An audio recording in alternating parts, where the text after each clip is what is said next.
If you have RSI, you might have found already that one of the most difficult things about it is explaining it to other people. There are days when you might be able to do an activity. There might be days when you're flaring and that activity is no longer possible for you. It's a hidden disability, so people can't see a cast or a crutch. You're not bleeding. It's not obvious that you have an issue with your hands. And things that may be very easy, simple, pushing an elevator button, opening a door, a piece of cake for other people, but maybe causing you excruciating pain. And so, here to explain some of the strategies that we can use when we're talking about repetitive strain injury with people who may have never heard of it and certainly not experienced it themselves, so they don't have firsthand experience with this, is Dr. Phil Reed. He's a professor of psychology at Swansea University in Wales. Thank you, Dr. Reed, for coming back to Repetitive Strain Injury YouTube. And what can you tell us about this constellation of amorphous problems that can arise from repetitive strain injury? Well, thank you very much for inviting me back. It is very difficult, isn't it, when we're talking about a condition which nobody else can see, and also a condition which can go on and on and on. And it's not only extremely debilitating and wearing for yourself, but you are aware that it's also taking a toll on your nearest and dearest. And so you become rather wary of bringing it up because you don't want to be perceived as a burden.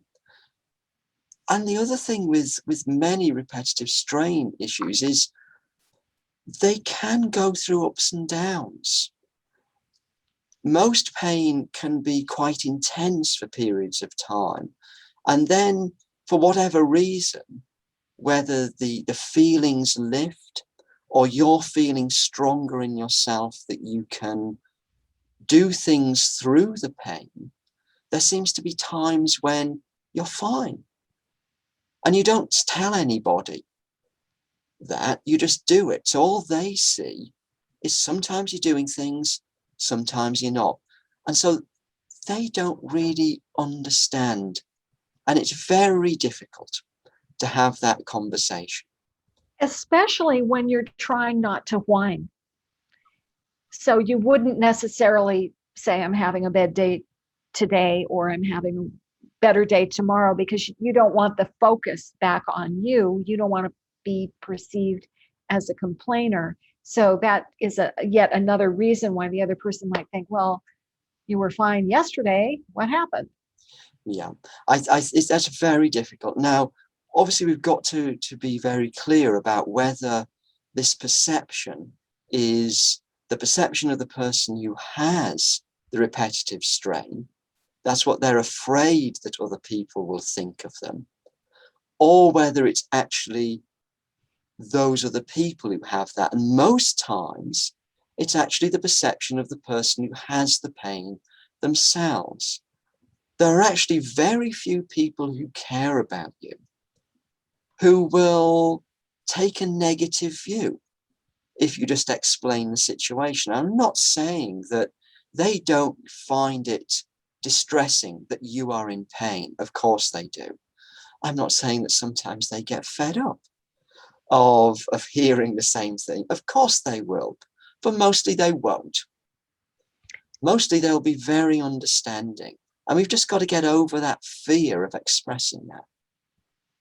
I think we were talking about something earlier, though, about other people maybe not wanting to hear. Do you remember that part of our conversation? When you're very close to somebody, that somebody is going to want the best for you. They're going to want to think that you are doing well, that you're feeling great. And it's extremely distressing when someone close to you is clearly in pain, whether it's physical or psychological. And as a defense mechanism for yourself, sometimes you just go into a state of denial about that. They're going to be okay. They are okay. because I want them to be okay, or I need them to be okay. And so that person is almost not hearing you when you're saying, this really hurts. I'm so worn out. I can't do anymore. It's not that they don't believe you. It's almost as if they can't hear it because it's too much hurt for that person, that you are in pain because they care. And it's sometimes just having that conversation that I'm in pain, I'm going to be in pain, but I can get through it with a bit of support. It just needs some recognition. And I don't want you to be upset by it. I just need a bit of help. There seems to be a built-in hardwired desire from most well-intentioned people to want to soothe or help or fix someone else's pain. And it's not, RSI is not always painful. Sometimes it's weakness or tremor or other things that aren't painful but can be quite debilitating. So when you have these chronic conditions, you have good days, bad days, but it's not necessarily going away. No. And I think it's also part of that conversation to have with the people close to you, that you're not looking to them to fix you. One of the things that most healthcare professionals learn very early on is you can't fix everybody. You can't save everybody. You can do what you can do. You can support people. You can try and help them as much. You can listen, but you can't cure everything. That's built into healthcare professionals training, but it's not built into the training of your nearest and dearest.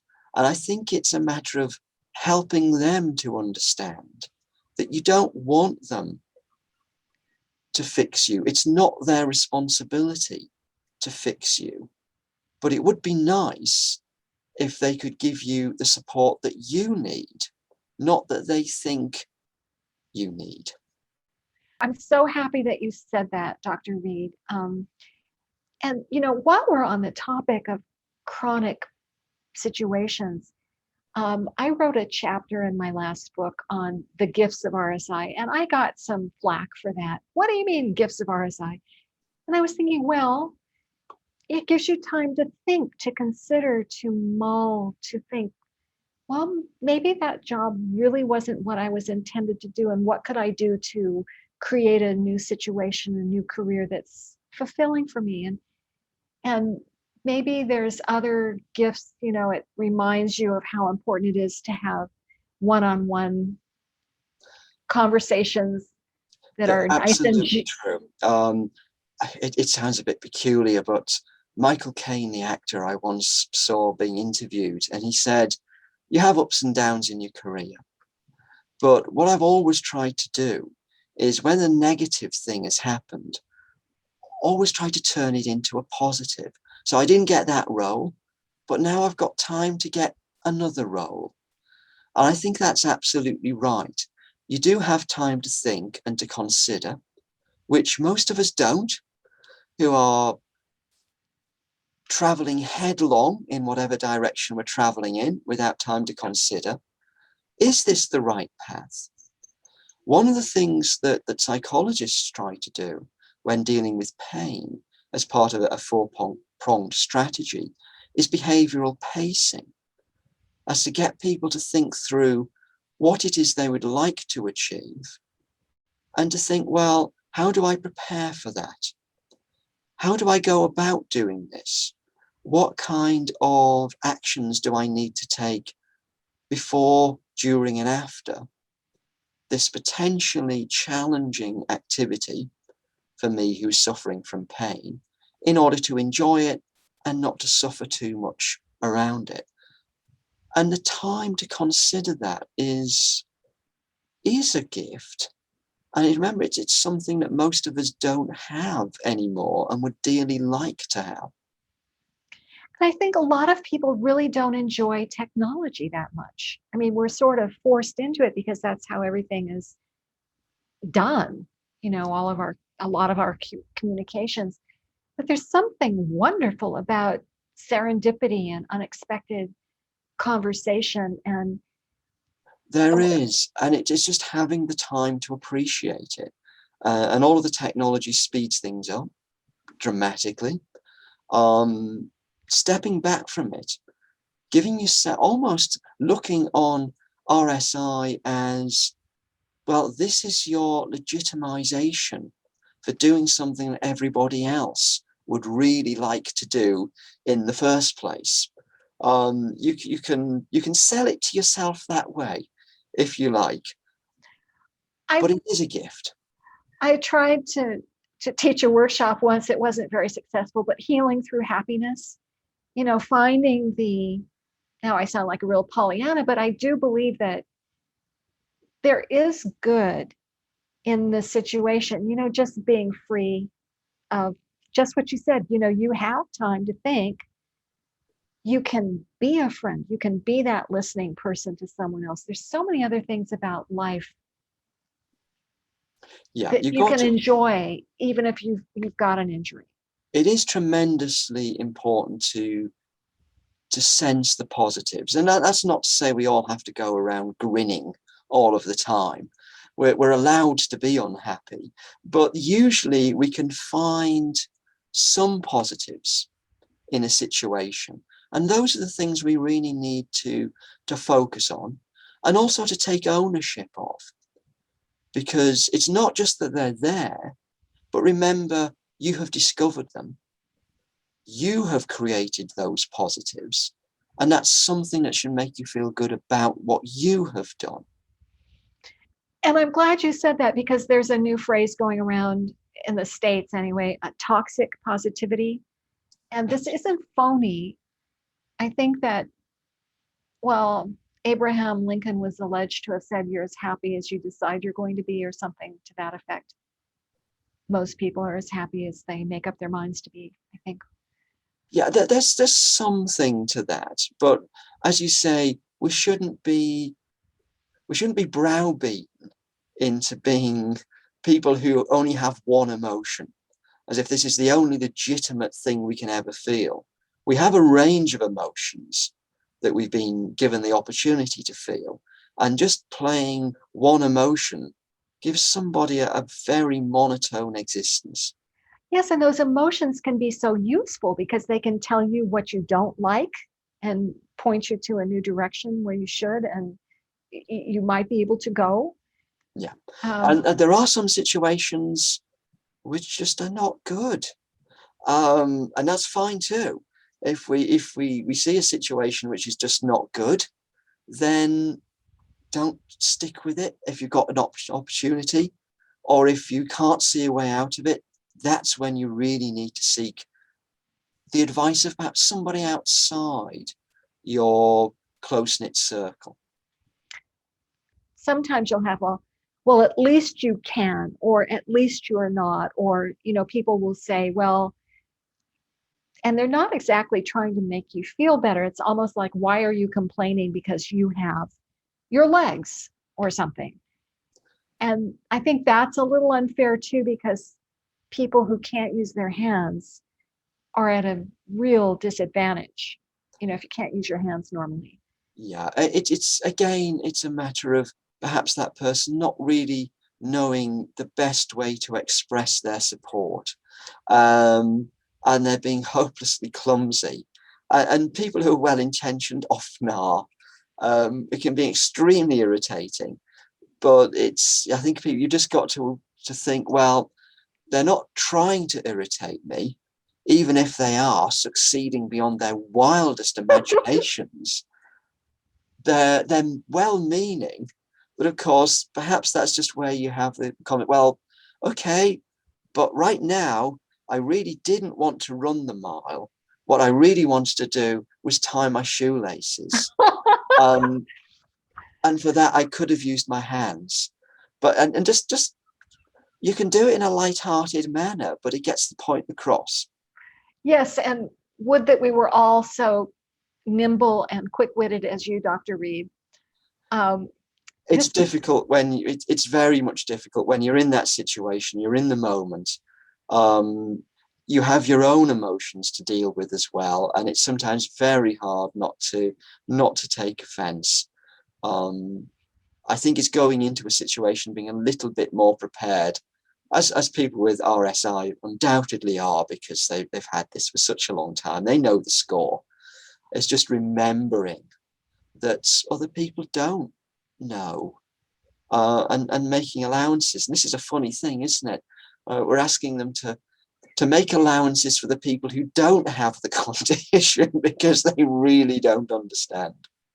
this is true, and this is the whole purpose of the channel, is trying to raise awareness about repetitive strain injury.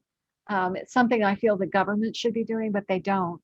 They haven't. So I, in my own small way, I'm trying to get the word out so that people have a hearth to gather around, a place where they feel understood and Yeah. acknowledged.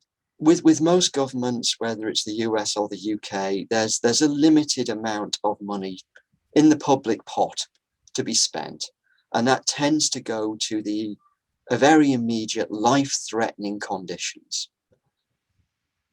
That may be appropriate for those people with those life-threatening conditions, but in the longer term, if the health economics are to be believed, it's the chronic conditions that cost the country the money.